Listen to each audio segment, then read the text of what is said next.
cancer qui touche le côlon, mais aussi le rectum.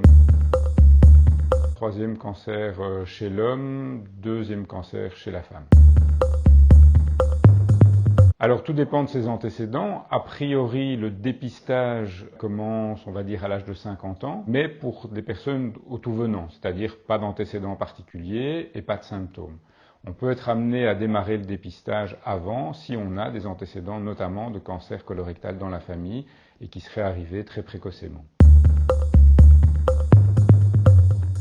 Il faut bien distinguer donc le dépistage de masse qui est organisé par le gouvernement à l'échelle de la population et donc normalement tout le monde devrait recevoir à domicile le dépistage donc, qui se fait sur des selles, sur la recherche de sang dans les selles. Au niveau individuel, rien n'empêche malgré tout de faire une colonoscopie, c'est même recommandé.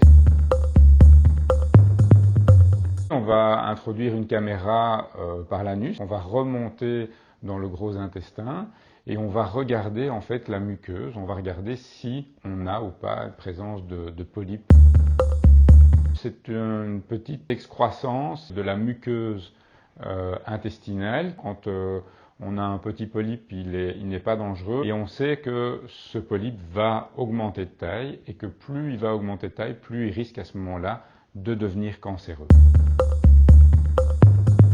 Ça soigne très bien, donc on peut enlever le polype directement, ce qui permet en même temps de le récupérer, de l'analyser, de voir si potentiellement il est déjà un peu méchant ou bien s'il est strictement bénin.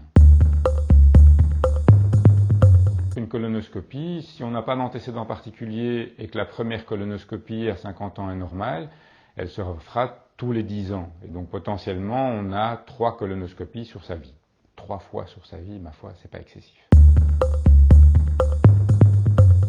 Enlever un petit polype qui fait moins d'1 centimètre, c'est déjà quelque part guérir. Ça évite d'avoir effectivement des catastrophes par la suite.